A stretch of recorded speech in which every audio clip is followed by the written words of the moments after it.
Hi everyone, welcome to my YouTube channel spice of life. జంతికలు చేయడం ఎలానో చూసేద్దాం. ఇంగ్రీడియంట్స్: బియ్యం, వేపిన శనగపప్పు, మినప్పప్పు, ఎండుమిర్చి, వాము, వెన్న. ముందుగా బియ్యం తీసుకోవాలి. బియ్యంలో వేపిన శనగపప్పు, మినప్పప్పు, ఎండుమిర్చి తీసుకోవాలి.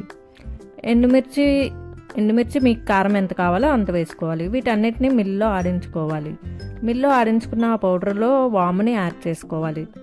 మీకు రుచికి సరిపోయే సాల్ట్ని వేసుకోవాలి.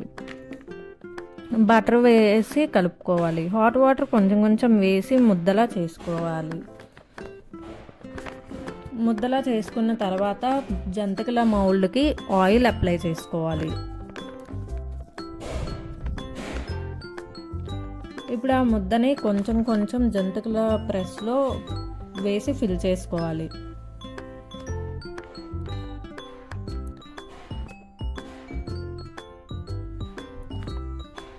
పెనం హీట్ అయ్యాక మౌల్లో ఫిల్ చేసుకున్న దాన్ని జంతికల షేప్తో హీట్ చేసుకున్న ఆయిల్లో వేయించుకోవాలి. గోల్డెన్ కలర్ వచ్చేంత వరకు వేయించుకోవాలి. ఇప్పుడు వేడి వేడి కరకరలాడే జంతికలు ready. Please do like, share and subscribe to my YouTube channel. Thanks for watching my video. Bye bye.